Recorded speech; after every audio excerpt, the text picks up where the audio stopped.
TruthSeekah and or its affiliates are not responsible for any strange phenomena that may occur during or after listening to this podcast, which may include the following: heightened senses of awareness, psychic abilities, UFO sightings, alien contact, time loss, out-of-body experiences, ringing in the ears, ESP, lucid dreaming, increased synchronicities, astral projection, telepathy, stronger intuition, and or its affiliates are not responsible for any remote viewing. Please be advised to listen at your own discretion.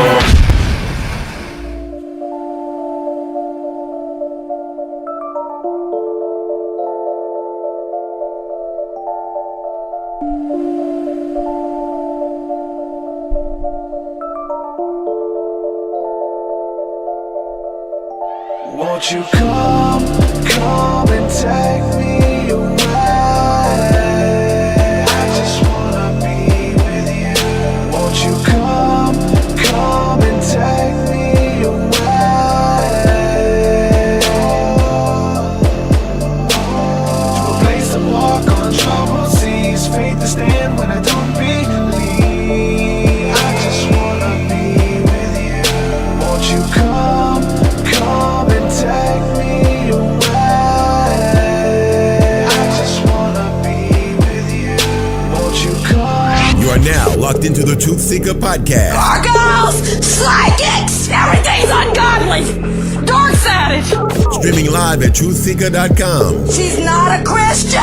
Give it up, y'all. Your portal to the paranormal, esoteric, and all things spiritual. She's tampering in dark sided stuff. And now, your host, TruthSeekah. Hey, what's up, ladies and gentlemen? I'm your host, TruthSeekah. This is the TruthSeekah podcast. I'm excited, delighted to be with you guys again for another episode, man. We talk all things spiritual. It's what we do. We show up. Everybody has a piece of the puzzle. We gather those pieces, we bring them together, and it formulates a picture. In today's show, it's going to be the exact same thing. We're going to be talking about angels, the angelic realms. We're going to be talking about intuitive healing, visionary artists, and all that good stuff. It's going to be really good. Buckle up. Give a shout out to everybody hanging out with us in the chat right now. Everybody on Facebook, Patreon, everybody who's watching us live on YouTube, D Live, Twitch, all those cool places, man. Just want to give a shout out. Today is the first episode that I'm doing in my new place. So I got a new home and a new studio and relocating, and I'm still working on the studio now. And so this is what it looks like for now. And so I'm going to be constantly working on this in the next week or so. All my stuff's coming in, so we should step everything up. But I'm excited, man. A new chapter, man. 2021 is going to be amazing. So shout out to all of you beautiful people who are taking that step forward with this as Patreon supporters and as friends and family, and along for the ride. You guys mean the world. Thank you for all the support, all the prayers, all the love over the years, and people who are still with us here to this day, man. Thank you guys. If you like to support, partner with the work, you believe in the podcast, the music, and everything that I'm bringing to the table, head on over to patreon.com/TruthSeekah. There you get access to my entire discography of music. You get access to the School of the Mystics, which is our Thursday night community sessions, what we're building here. Really beautiful stuff. Do a lot of prayer, breath work, guided meditations, and really just conscious conversation. Make sure you check it out. You go to TruthSeekah.com or just go to Patreon.com/TruthSeekah. All right, without further ado, we're going to go ahead and jump into today's talk. My guest today is Susan Walter. Susan, welcome to the TruthSeekah podcast, my friend. How are you? Yeah, thanks for sharing your space with me today. Oh, great. Yeah, it's good to have you. And seen your website. You hit me up a couple weeks ago, I guess the beginning of the month, and thought that it would make a good talk. You got a lot of beautiful things that you do and create art and tapping into the angelic realms and stuff like that. I think the more interesting story, which I like to start with anyway, is how you got into all of this. And so from your bio, it talks about a near-death experience and stuff like that. So. Yeah, I had two near-death experiences. The first one at the age of 4. Looks like we're not going to be alone today. But first near-death experience was the age of 4, and then I had a second one at the age of 6. And during that experience, I was introduced to some of my own personal angels. And then after that experience, I was just able to see them all the time. But growing up, I only saw my own. And then in 1997, I noticed that I wasn't seeing just my own anymore. I was seeing everybody else's. So the first thing I did was sit down in meditation and ask, okay, why, what's going on? What am I supposed to do with this? And I got the very clear message that the intention was for me to actually start either painting or drawing these beings for others, just to help them get that connection to the divine and to understand that there's so much more going on in our world than what we can see with our 3D eyes. Wow. That's amazing. So whenever you had that experience, did you know what it was? Because you talk about like a lot of light, beings of light and colors. Yeah, and things like that. because I'd been seeing my own, since I was so young. I was quite was quite aware of what I was seeing, and was actually quite comfortable with it. It was a little overwhelming to all of a sudden, just go to the grocery store, for example, and see all these 12, 15, 18 feet beings around everybody. So I have over time learned to do what I think of as turning the volume down. So that I don't see them in their full form all the time anymore. It's like seeing spheres of color and light around people, and that color is just constantly moving. It's almost kind of like a glitter in a snow globe type of thing. Yeah. Now, I know we're just jumping into this head first. I got so many questions, and but you're talking about seeing angels. Now, do you see demons as well, or is this just the angelic, beautiful beings? No, I don't. I was very specific at the very beginning. As far as anything, dark, that I was to be protected from that, and not to see anything, any negative experiences that people might be, getting ready to, unless I could do something to help or prevent that experience. That I not see stuff like that. That's good. I like that. A lot of people claim to see those type of things, but it really serves you no purpose if you're not sent to help them, or you don't have a solution for what's going on. Right. And I think that many people, when they are intuitive or empathic, when you're just getting pushed around by all these energies and stuff, you're supposed to do something with it, right? When the angels carry a message, because we know that the very word angel means messenger, right? So when you see these things, it's this call to the song and dance with the creator and relaying these messages back, and you becoming an angel yourself, right? A messenger, a shaman between the worlds, if you will. I usually don't use that term, but it kind of fits in a way. Yeah, for sure. So what are some of the things, at least the first experiences that there was like an interaction with the angelic?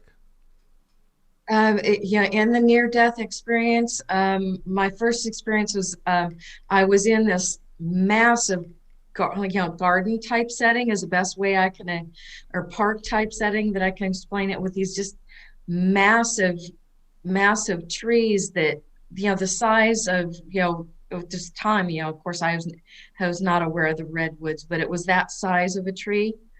The branches were even so high that even, these angels that were 18 feet tall, even they couldn't reach the branches. And it was like one of them, actually, that almost like, the best way I can describe it is knelt down in front of me and actually then spoke to me. And what exactly was really said during a lot of that, I don't remember, because I was so young. And then I remember being asked if I wanted, because I grew up on a farm in Iowa, and I was notorious if there was a nest of baby mice or baby rabbits or whatever, I found it. So they asked me if I wanted to see the world through the eyes of the animals.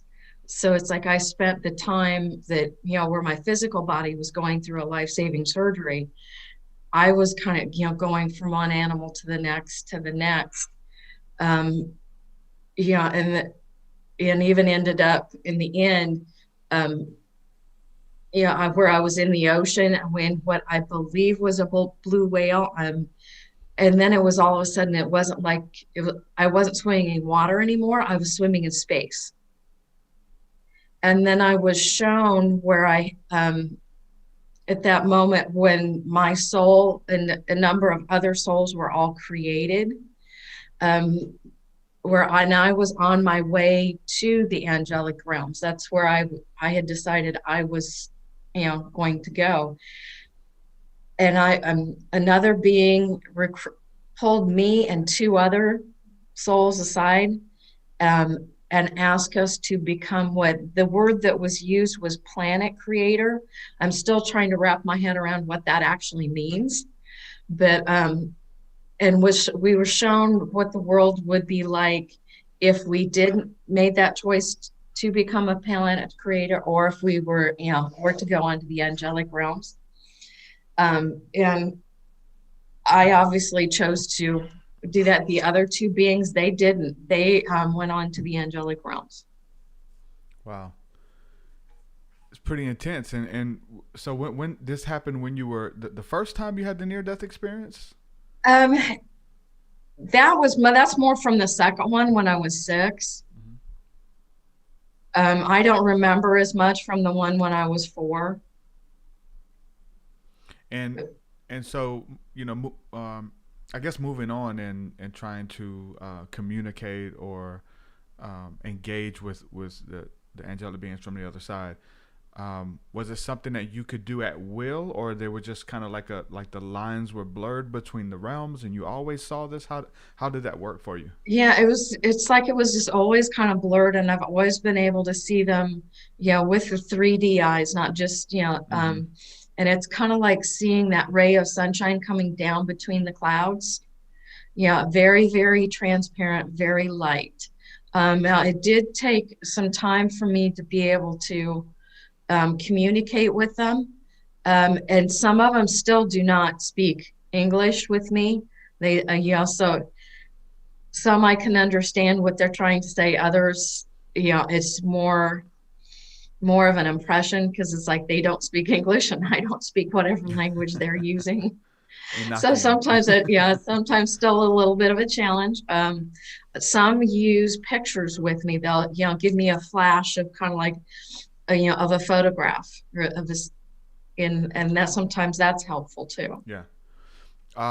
Would you say that some of them, I guess if they're doing that, are they communicating telepathically with you?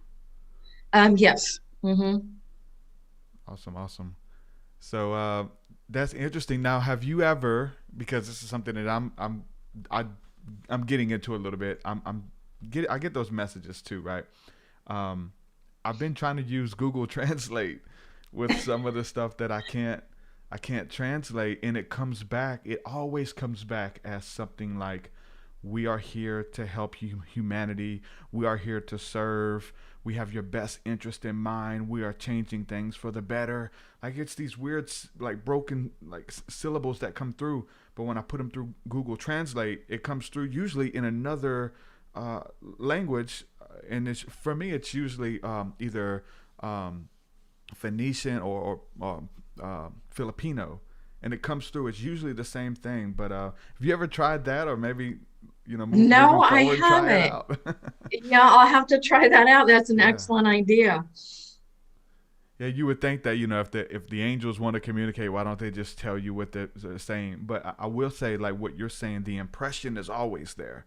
Like, you kind of know what it is, but articulating that and receiving it in language is a different story, right?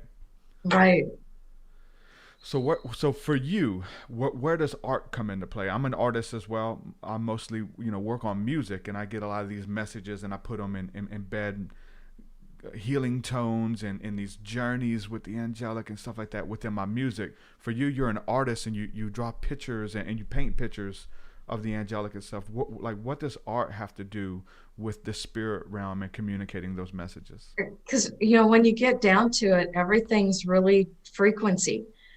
And vibration. An atom is an atom. It's what frequency it's vibrating at. And that can be, not only sound and, music and words, but also, color.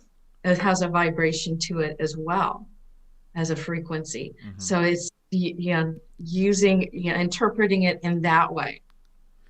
Yeah, I'm with you. Like, even the colors I pick, for my backdrops and logos and all that kind of stuff. Like, all of that has an intention behind it. The purples and the blues, and I see you have a lot behind you, purples and blues, and people resonate with those purples and blues. Is there anything specific about those two colors? They're just very soothing, vibrations that they create. Where, the hot colors, the reds, the orange, the yellows, those are much more activating. So, if you're trying to, calm down and go into a meditative state, a healing space, then, those more calming colors. But we do need to work with those hot colors too, or those warm colors, because so many of us, and especially in the spiritual community, we're focusing so much on the heart and opening the throat and getting the third eye open so we can receive those guidance and messages, but we're not staying grounded. Yeah. And that's why working with those warm colors would actually help us. And again, when it comes to the art for you, was this something that you just did intuitively, or something that you were infatuated with, or was this something that was told to you that you should draw depictions and things like, or paint depictions of the angelic? As I was a kid growing up, I found out I was born the same day as Michelangelo, so that I always thought that meant I was supposed to be an artist. The problem was there was no talent. Yeah. And then later on, once I was asked to start, drawing the angels, and of course, I did spend like the first 6 months arguing, going, there's got to be somebody better at this than me. I don't know how to do this. And, I had 2 teenage sons at the time when I was, that thought, they came to me and started asking me to draw this, and as well as 2 toddlers. So I wasn't in the least bit busy. But they were so persistent that, I kind of had to give in after a while. And I don't know if any of you guys have ever tried to argue with angels. You're not going to win. If they have a task for you or a mission for you, something they want you to do, they will be persistent. They will stick with you until Yep. Yeah. until you do it. I'm with you on that. Like, I always talk about this beautiful encounter that I had on psilocybin plant medicines, and it was something that once I started researching, I knew I had to do it. But and I don't like to like brag or like try to convince people to do it, even though there's so many medicinal reasons that it has. But it's one of those things where, like, if they call you to do it, you have to do it. You just have to. There's no getting away from it. It's gonna plague you, even through media or your research or whatever it is. Just gonna keep coming up until you do that, or whatever it is, the next thing that you need to do on your journey. Even, like, I think that we're being guided and guarded by the angelic realms too, that communicate through synchronicities and signs and symbols, and they push and pull things and set things up for you. They're translating messages from heaven to earth for us, and so they and they know exactly what we need, like something that stands out to you and your conscious and everything you've learned over the years and things you've watched on television, what it represents and means, something specific to you that may not mean anything to anyone else, but those synchronicities that kind of come through from those realms as well. If they have a different viewpoint, it's like we're in the middle of the bubble. When they have that perspective of being able to, see the big picture from outside the bubble and really get, that broader perspective that we just don't have at this point. I think we would, not that we won't at a later time. Yeah. And I always pray for that. I always ask to be able to see with that, that standpoint, see people like that myself, instead of like getting disgruntled or holding grudges or something like that. Like, let me see the bigger picture, why this happened to me, why this is going on in my life, why this keeps reoccurring. And you'll see, like you're saying, there is a bigger picture at play, Yeah. because their main purpose to be with us is, yeah, they do guide us in a lot of ways, but their main thing is to help us stay on our path of the, we came in with all these lessons that we wanted to learn and things that we wanted to experience. And they're the ones kind of keeping us on that track. So if we, for example, really wanted to learn forgiveness, they're going to put you in situation after situation after situation where you have to forgive. Yep. Until you really get it. Mm-hmm.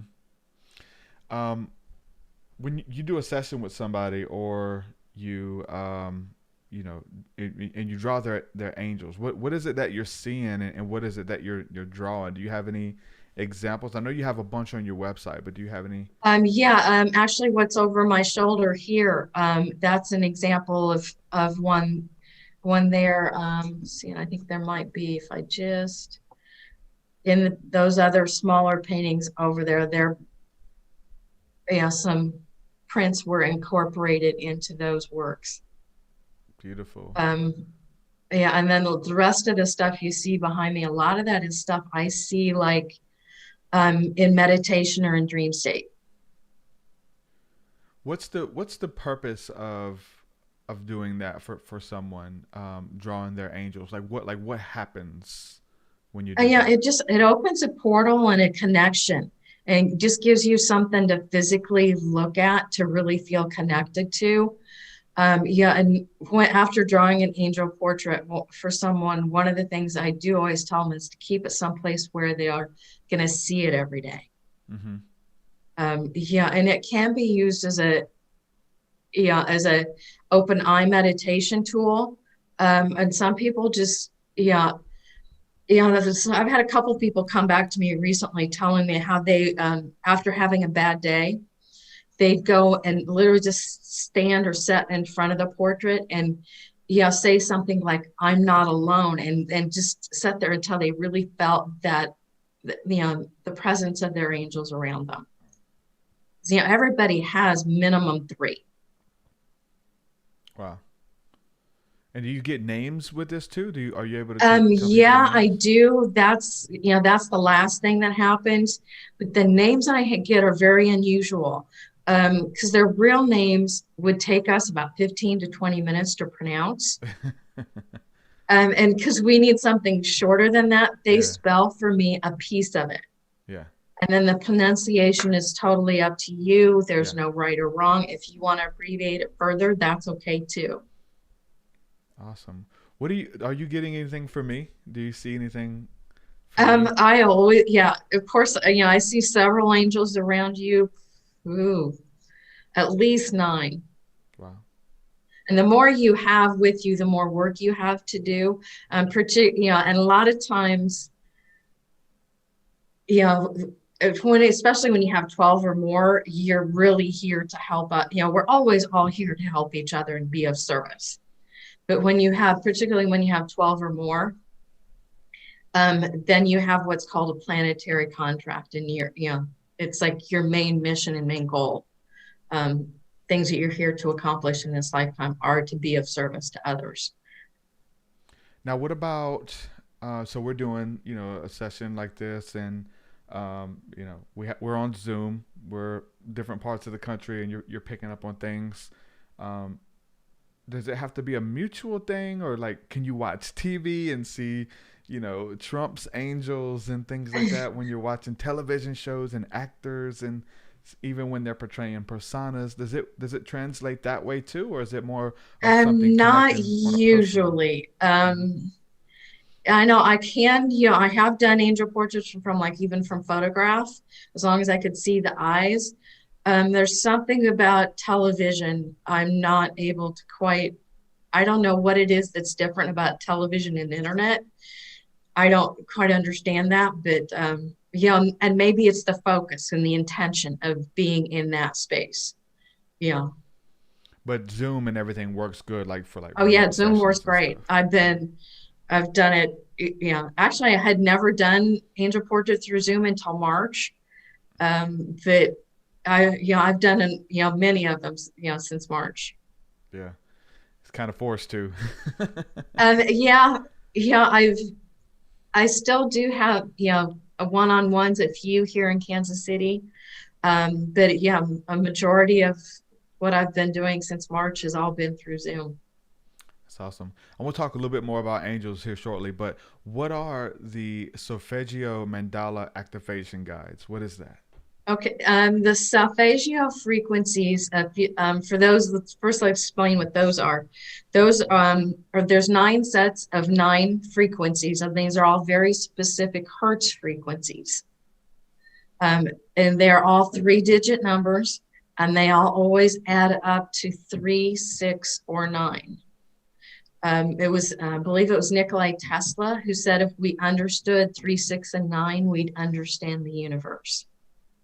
And interestingly enough, angels prefer to do things in 3s or in numbers that are divisible by 3. Even the paper I draw the angel portraits on, or it's 9 by 12.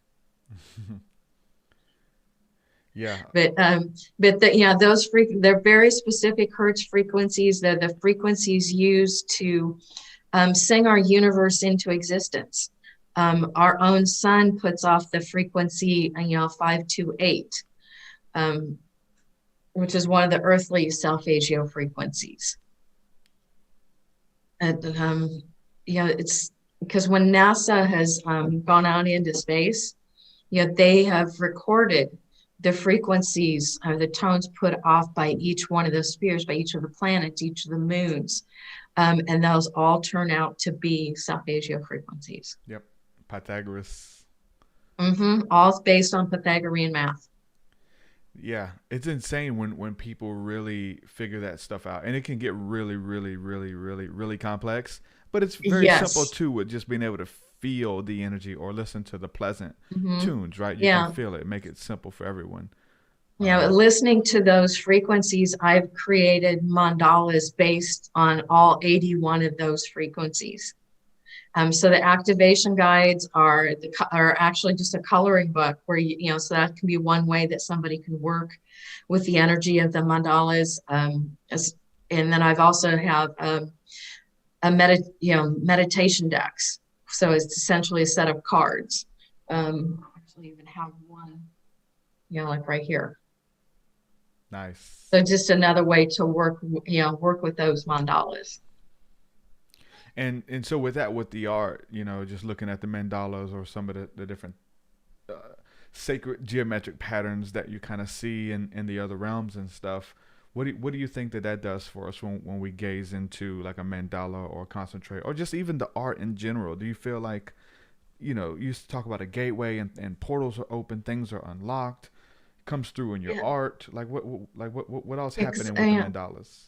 Yeah, because it helps us realign with our original blueprint. When you get into those frequencies that we're used to, seeing not only our existence, but even the frequencies that we exist in here in the 3D world, it can help with the healing process.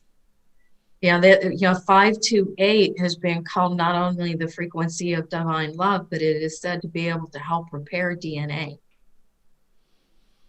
Yeah, it's the love frequency. It repairs and fixes a lot of stuff. I believe that they use that 528 to help with the oil spill cleanup here on the Gulf Coast. And they 432 is another one that they can use to help a lot with that. Yeah. It's amazing just to sit in it. And if there's any skeptics, with the math, and there's people who get not on the skeptic side, but more of the people who want to get into, you're not supposed to listen to that one, 528's not the right tone. Just feel it. Just put it on, listen to it, and how does it make you feel?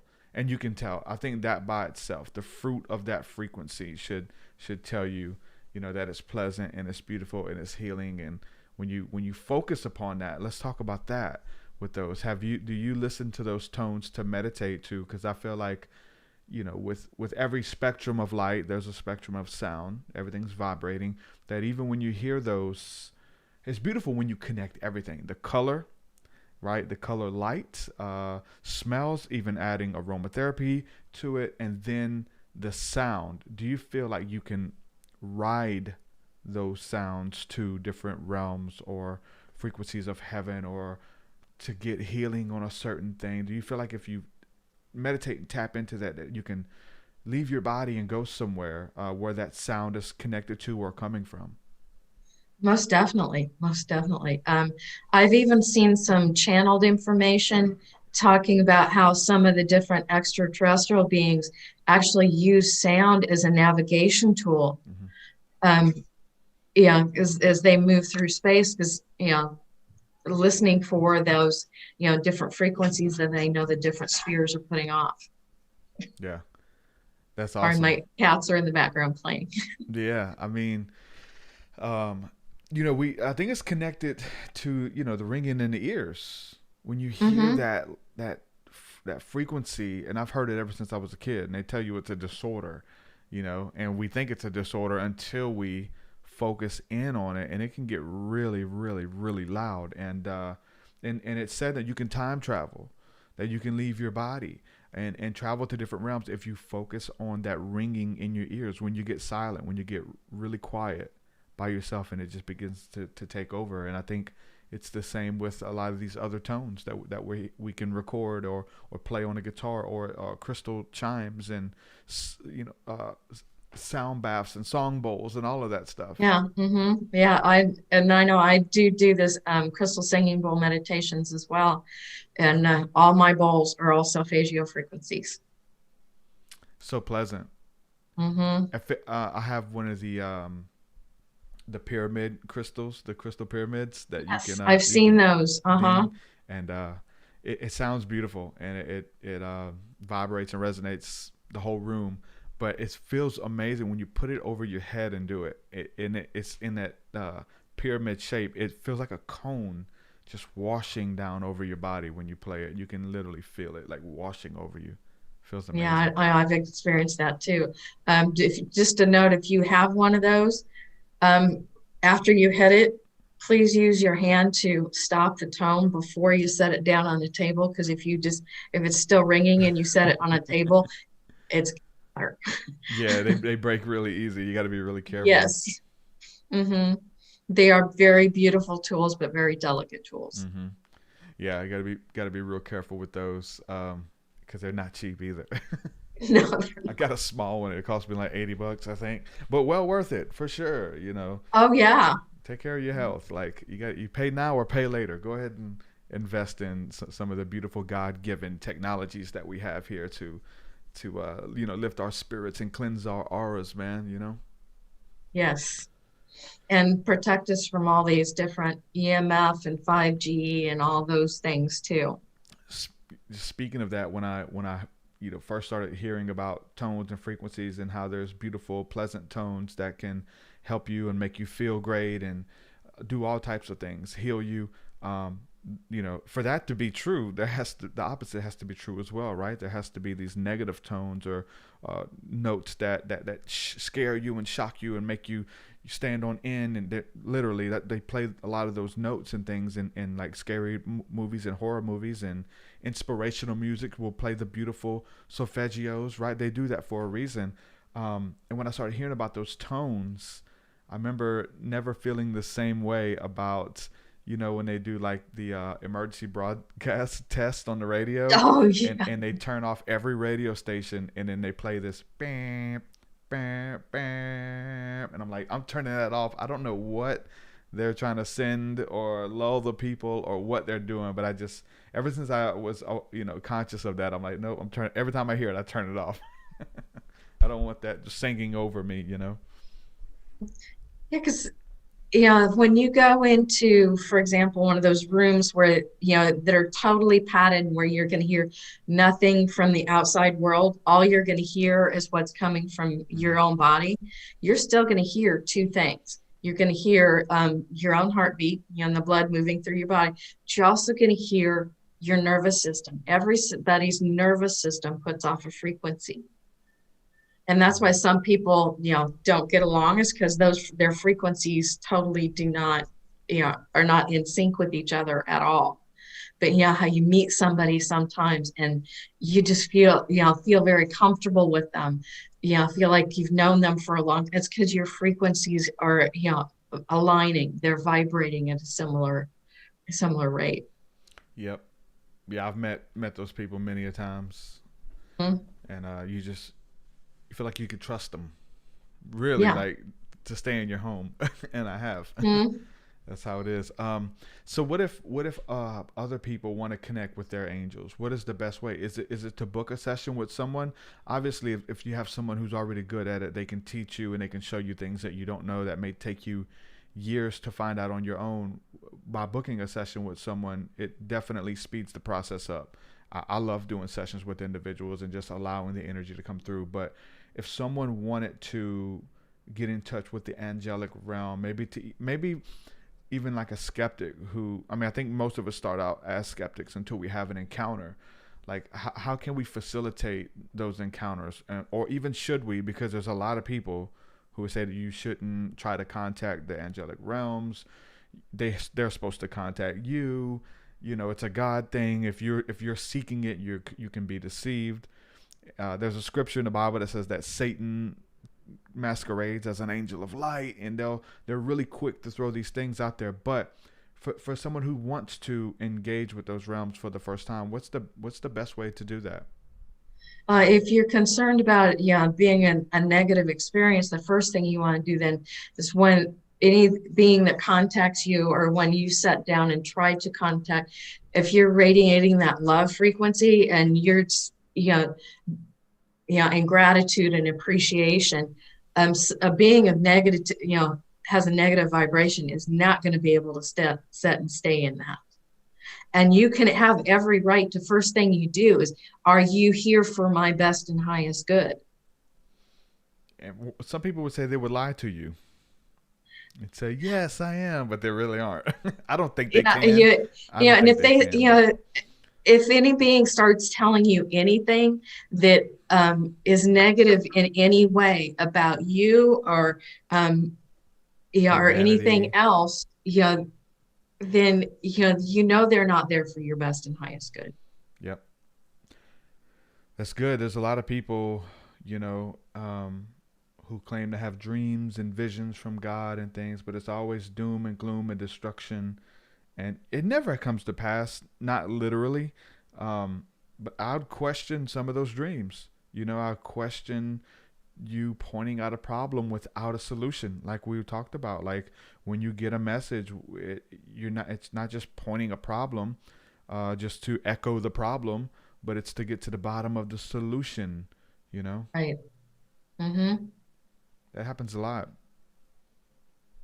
And if their suggestion, even for a solution, doesn't feel right to you and it has negative connotations to you, then go back to that. Are you here for? Keep asking them. Are you here for my best and highest good? Yep. And they can't lie to you. There's a scripture in the Bible, again, that I mentioned a while ago, and I go back to this a lot. I wrote about it in my book because we do have a lot of people in religion or coming out of religion who listen to the show, and one of the first things that people will say, we're talking about contacting angels and these visitations and stuff, they'll say, be careful because Satan is flying around as an angel of light trying to deceive people. And because there's a scripture that says it. But I always like to point out that scripture is talking about people. That scripture was referring to ministers who were false prophets who were trying to deceive people. It wasn't talking about light beings or angels. It was talking about people who were here to deceive you. So if you read that scripture again, if you go look a little bit deeper into it, you'll find that out. Because early on, when I was coming out of religion and talking about a lot of this stuff, that was one that a lot of them went back to. Be careful. There's always that. Be careful. The angels are going to try to trick you. You think it's an angel, but it's really a demon. It doesn't work like that. Like, just like people can't lie. Like, if you hang around a person long enough, you're able to partake of their fruit. It's their essence. It's their auric field. You may not get it at first glance. Some people can, but it may take a little while. You're able to tell. It's the same way. They can't like be one thing, but you think that they're another. If you're around them long enough, you'll be able to feel. You can feel intentions with the angelic, with the demons, if you will, and people, because you can feel people's intentions. That's what being empathic is. Beautiful scripture in the Bible. Jesus was in a group of people, and there were people who were trying to kill him in that crowd. And he knew that he could read their thoughts. He knew their hearts and their intentions. And he got up out of there. It wasn't just so that he has a special gift. It's like, listen, I need to use this and I need to leave because we're not done yet. And so when we have the abilities to read emotions and energies and intentions as well, for many people that's overwhelming. It's scary. You don't know what to do with it, but it is for something, right? It could be overwhelming though. Yeah, it can. And the main thing they're really trying to do is let you know that you're not alone, that there is some being there that's got your back and is being supportive in some way. And they may be trying to, help you understand that there is more to this world than you can see in your 3D eyes. There's, that spiritual connection to help you. Sometimes I get tired of hearing this term, but at the same point in time, it's true, is to wake up. And really start looking, at the world around us and what we've created, and is this really truly what we want? And if it's not, to start making those changes within yourself. Yeah. Because if you don't start making them in yourself first, you're not going to be able to create them around you. Mm-hmm. Yeah, that's huge. And a lot of people have that victim mentality, though. And I think for me, spirituality helps give me my power back. It keeps me conscious. It doesn't give me anything. It just reminds me, to stay conscious that I have a say in this matter, too. I'm not just on default anymore. Like I can, if I don't like something, I can change it, Yeah. Yeah, and a lot of times it's how you react to what's happening around you. Are you going to let it become the victim and let that situation overpower you, or are you going to react in a more positive manner and so that it can be changed? So maybe it doesn't continue to happen to, say, the next generation in your family. Yep. Or happen to you again. Yep. Too many of us have we may, go from relationship to relationship, but we're just recreating the same situation with a different person. Mm-hmm. The best way to create a positive relationship is to first have a positive relationship with yourself. Yep. Yeah, and I think a big thing, even for me, is like to do the spiritual work, because obviously I'm a teacher. I talk about this, on podcasts and interview people all the time, but it's one thing to talk about. It's another thing to do it, to find your me time and to do your own meditation, to do your own breath work and tapping in for yourself. And it's huge. You never graduate from that. You never, and when you do, or when you think you do, you find out very quick that you still need it, to find your own time to get started before the day. It changes my entire day. 100%. If I start off and do a meditation, do qigong or some breath work and things like that, and set my intention early on versus ending the day with it, it's so different for me. Literally, it's night and day the way I feel. And I know some people, they think the goal is to become Buddha and they've got to meditate for at least an hour, and you can start out with 5 minutes, and slowly build up. And the goal is, they have all these lofty goals with meditation. No, it's just to help you relax and to really, get into your own heart and to truly understand who you are. Mm-hmm.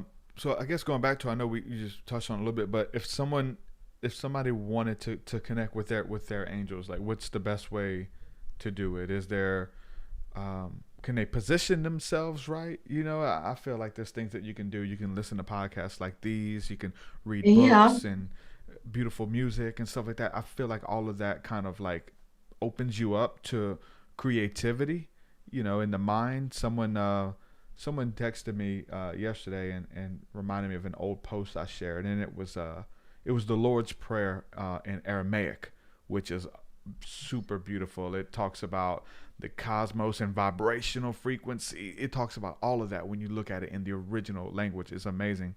And he's like, do you think that this can open up portals if someone reads it in the regular language? And I said, yeah, in your mind, in your imagination, your faith is built of what is possible and how big and beautiful, the Creator is. Definitely, like it raises your faith up to another level, just like the music and the paintings and everything that you're bringing to the table. I think that people just positioning themselves with this type of material opens them up for beautiful interaction as well.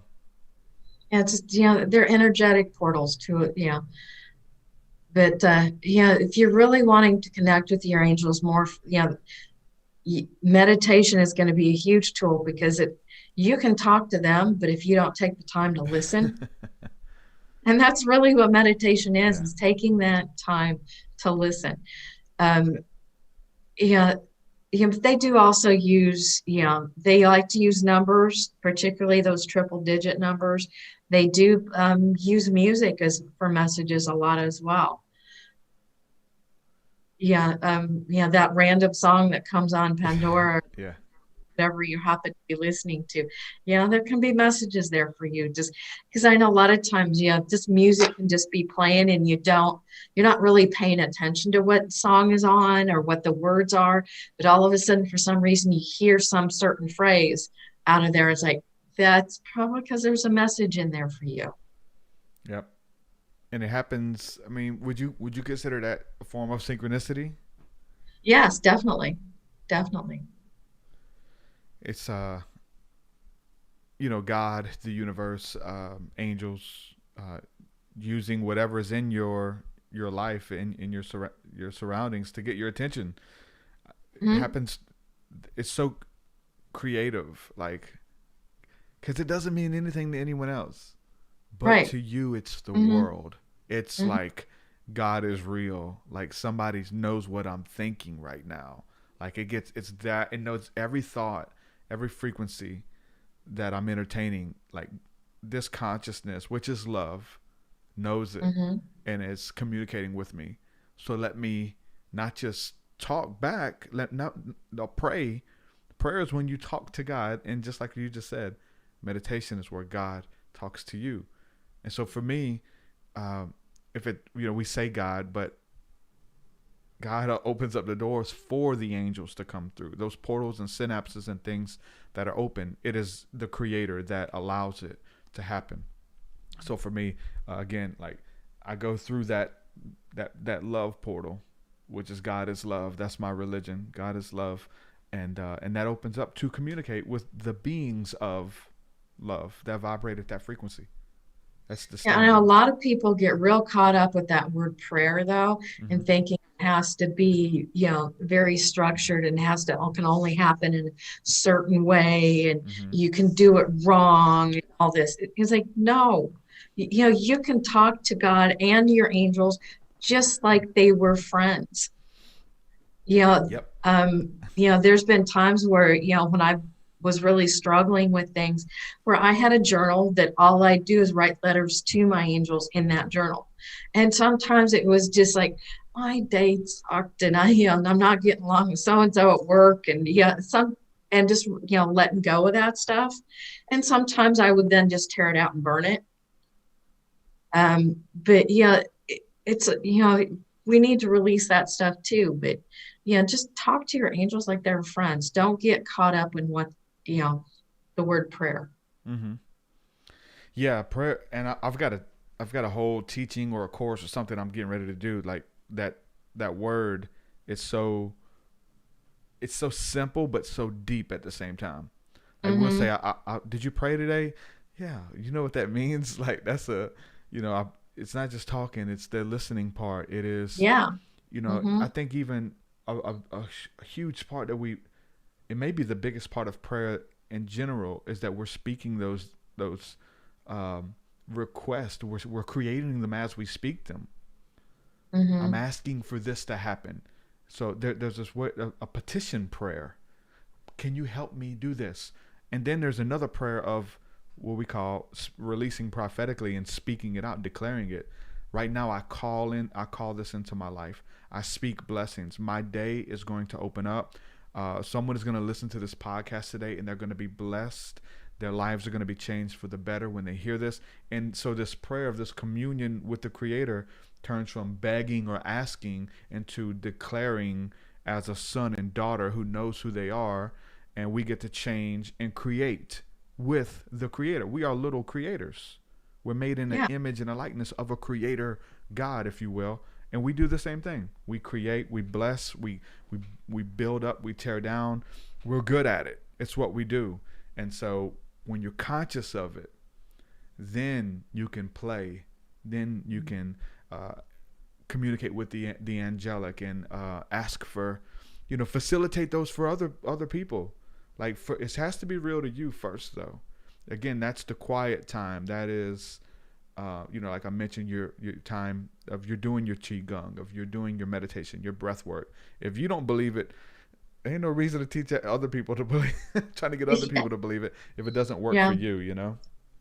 I know in prayer too. If you're sitting there and asking for something or begging for something, you're implying lack. So that's what you're creating and manifesting is lack of whatever it is you're wanting to create. So focus more on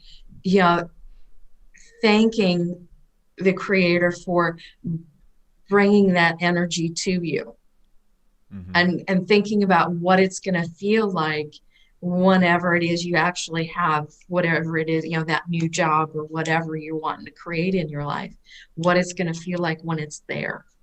Yep. And the gratitude for when you've received that. Yep. 100%. And I think that every season of our lives, comes through at the right time. We may be tired, we may be ready for a transition, but I feel like there's things that we have to learn while we're there. So learning those lessons before you get to kind of like graduate or go to the next grade, if you will, or whatever, is huge. So that's why you have to be mindful in it all and understand, because I found myself like complaining about things that I was praying for. Like job situations was a big one, and it was like I kind of like begged to be where I am, and now I'm like complaining that I'm here. You know what I'm saying? And those were things that I released and thought. So it's like, you know what? Let me make sure, as I'm complaining and I want to be released from this, I don't want to be here anymore. And there's a lot of people there, like a lot of people there right now. It wasn't until that I did the inner work. I said, okay, what is it that I need to learn?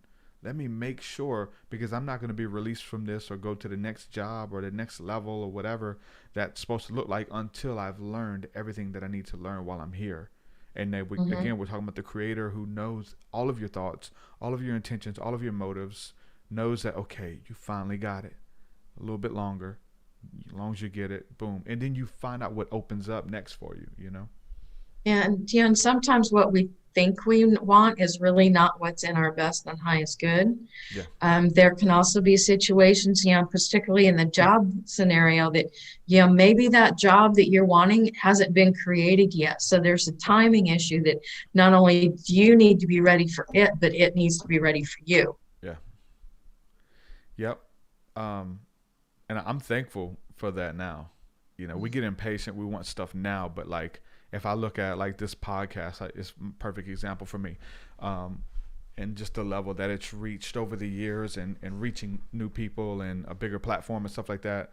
Like I wanted that a long time ago when I first got started, I wanted that, but I would have messed up a lot of stuff. There were things in me that needed to come out, that, I probably would have self-sabotaged a platform. And I feel like, again, that's that promotion thing. Like once you're faithful with, the small audience, or you're faithful with that small job that you hate, when it's time for you to go to that other job, you're gonna be faithful there. You're gonna be thankful. You're gonna have much gratitude. You're not gonna be complaining about your job or whatever. So for me, I'm thankful, and that's why I'm really like doing the inner work to make sure that you're ready for that. For that. I guess like in a job, like on a regular job, like when the boss is ready to promote, they do evaluations, and they give that next position to whoever's like who's ready for it, who I can trust. Like I'm not gonna come on, Derek. Like, listen, you complain about everything, you show up late. You're not ready for this next level. You're gonna stay there at that pay grade, at that's those same duties that you're struggling to do. Like until you get it and it's second nature, you're gonna be there until you learn and you get them upgrades and you're just able to move to the next level. That's how I look at it, man, and it's really helped me to be to learn. No matter, it helps you to be content no matter where you are. That you're right where you're supposed to be. No matter where you are. I truly believe that. It may be a dark night of the soul. It may be uncomfortable. It may be scary. It may be alone. But listen, for that moment, you're right where you're supposed to be. Exactly. Very well said. For sure. So let's go back to the art again that's behind you. Did you, is that all of your art behind you? It's some of it. Okay. Or you did all of that? Yes, I did. Okay. Uh-huh. Man, I wish I had mine behind. I've been sent art, some beautiful stuff from different listeners over the years. I got some really cool stuff that I was debating whether I should put in here, but then I'm looking at yours and I'm like, oh, I need it in here. Some really cool stuff. Yeah, this here is even, I blew up one of the mandalas that I created and, put it on a 3 foot by 3 foot canvas. And yeah. Oh, that's 3 foot? Wow. Yeah, it's a big piece. Just, all the different things that I see, and it, in meditation and dream state, and it incorporates a lot of sacred geometry. Yeah, I enjoy doing abstracts from time to time too, but that still comes from meditation and stuff too, because that's the light and the energy, the way it's moving, the way I'm seeing it, around me. Yeah. And I'm incorporating stones into some of the things that I do. And oddly enough, I think it's one of the pieces up here. My father passed away a couple years ago, and he, the last few years of his life, and when he was retired, he was a big needle pointer, made some absolutely beautiful things. And I ended up with boxes of all his threads after he passed away. So I've started incorporating some of that into some of my work too. That's awesome. The sacred geometry, very near and dear to my heart. Language of the universe. Yes. And that's what you see, that's what you see when you go in, you see, a lot of people talk about, and I'm looking at some of your stuff here on the website too. They talk about seeing cogs in gears in, complex geometry, and it's the language of the universe. When you go into deep meditation, you start seeing stuff like this, but it's moving, it's spinning, it's doing things like that. So to be able to capture that, obviously that's speaking as well. I mean, that is when we talk about music and sound and light, when you freeze it or when you zoom in on it, you're able to see these sacred geometric patterns, right? And it communicates something. Words, vibration, sound, all of it. And so they're like, I don't know if you would say freeze framed or whatever, a tone, but you can do that. Like, Dr. Emoto with the rice experiments and freezing the water that was played under certain hertz and sounds, and it beautiful sacred geometric patterns were filmed from these beautiful tones versus something that it looks like confusion or real spiky or pointy or whatever the case is too, Yeah, there's energetic grids around every life form and around the entire planet that allows different species to be on the planet. And that's all sacred geometry. Yeah, and speaks about what vibration or frequency was used to help not only create but hold that, you know, that being or that life force, whether it be anything from a plant to a spider to a human being. Those energetic grids are all here, and it's like to me it's almost like I see pieces of those from time to time, and I am trying in some way to portray those those energetic grids that I see in that sacred geometry. Yeah, with that and with the angels and everything, like there's something big about symbolism. I have a whole chapter in my book about symbolism and not just symbols, but sigils, angel sigils, Yes. right? Kind of same thing, right? It's a vibration. Yes. It's a telephone, it's a communication device. And for humans, our psyche, monuments, even crystals, pyramids, Statue of Liberty. When you see these shapes and these symbols and monuments, things that were created, it invokes a feeling within you, a feeling of victory, a tattoo. Even we, get tattoos that remind us of our loved ones, and we wear a cross necklace that reminds us of Jesus, and whatever. The symbolism is so powerful, and we're able to tap into the angelic and bring those symbols over into this side as well. It's just so, what people look at it and they can feel things and be reminded of stuff that they forgot about. Maybe they've never seen this type of sacred geometry, but they've seen it somewhere, maybe in their dream state, maybe before they incarnated here. It's familiar. There's a familiar calling and connection with a lot of this symbolism, and a lot of the things that we say, we're communicating. Nobody's ever heard this stuff, but it resonates deep down within their spirit, and we're just reminding them of what they knew before they forgot, before they came here. Yeah. Symbolism's huge, It is, most definitely. You go into, some of the ancient languages, like the Egyptian hieroglyphs. Yeah. They were using symbolism. It's very powerful. Yeah, a lot of people think even before that they were communicating telepathically until they had to start using languages and art and things. I agree with that. Mm-hmm. Yeah, I believe there was a culture at somewhere in our past, and maybe even multiple cultures, that were far more advanced than we are today. Do you get any of that, like from time to time, like intuitively or channel? Yeah, I do. See pictures and like weird technology and stuff? Because I do. It's very faint, but every now and then I get some weird stuff. Yeah, there's times where I've looked at at different things, and it's almost you get it just a flash of what it looked like at some point in the past. I know even when I woke up from one of my, after the surgery, after my near-death experience, I believe it was the second one, it was one of my grandmothers was sitting at my bedside, and she was reading a National Geographic.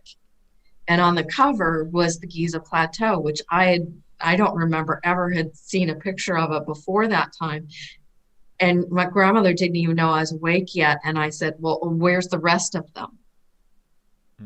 And, and now just here in the last few years, they've started to discover foundations of other pyramids, even right there on Giza Plateau. Oh, wow.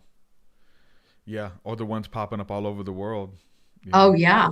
All over the world. Every continent on the planet has had pyramids in, maybe not made of stone, and maybe they were more the stair step type pyramids like we find in Mesoamerica. But,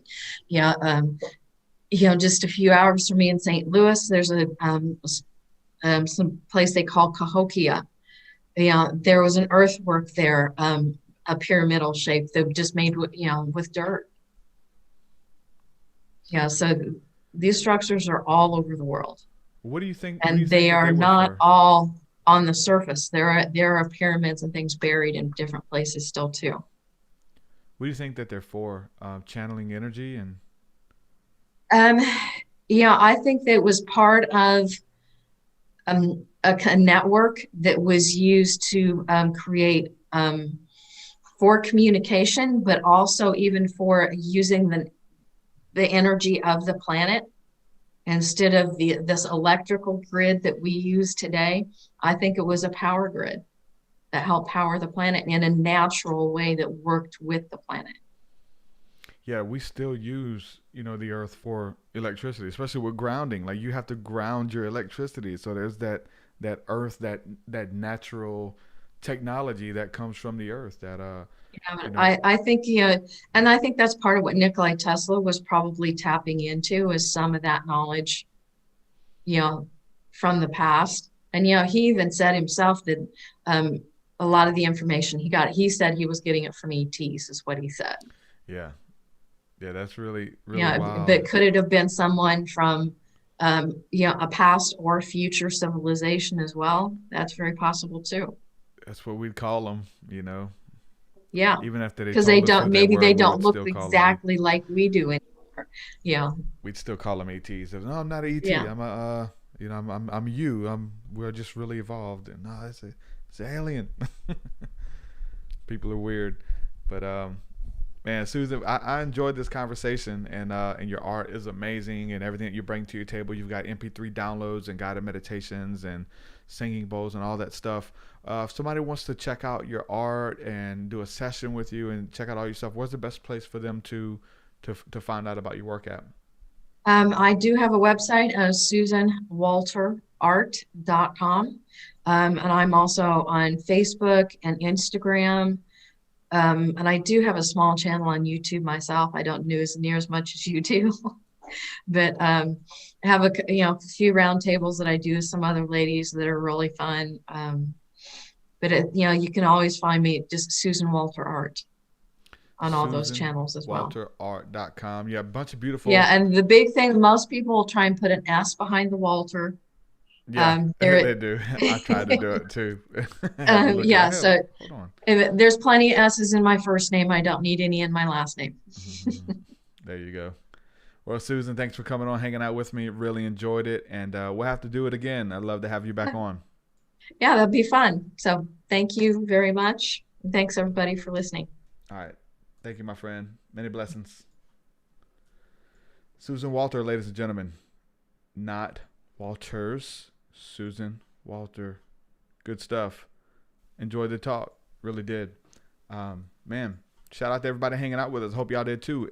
Engaging with the angels, with the angelics, as my friend Sheil posted here in the chat.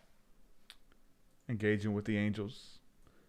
I love hearing those stories, man. Beautiful stories. And again, there's a reason. There's a method to the madness. Like, there's a reason that you see this stuff. It ain't just, I see all kinds of weird stuff. Listen, ask why. And I think that only you can do that. I had somebody hit me up, and people ask me this all the time when they see ghosts or angels or UFOs. What do you think it was? Well, let me change that. They don't even say, what do you think it was? They say, what was it? People write me, and I seen so-and-so in my house. There was a ghost in my house, and my son seen the ghost, and literally yesterday. What was it? I don't know. There's so many things that it could be. It's different. So when you say, what do you think it was? Now that'd be different. Now then I can give you my opinion, but to ask me a definite, what was it? You have those people. Obviously, the Christians will say that was a demon. That was not a ghost. Ghosts are not real. That was a demon that was in your home. I don't know that. I would never insinuate something that I don't know. So that's why you don't see me speak on a lot. Most it's whether it's an opinion, but to say these definite answers that those aren't angels that you're talking to. Those are, you just name it. There's all kinds of weird theories. Those are elemental beings that are trapped on the Earth's atmosphere. And they're not really angels. They're demons. They're spirit-bound creatures that can't ascend into heaven. They're stuck on Earth. All kind of weird stuff. It could be. I don't know. I don't know. And you don't either. Let these people explore. Let them figure out their own truth. Help them, assist them Obviously, if you think it's a demon, you're going to tell them that, but you don't know.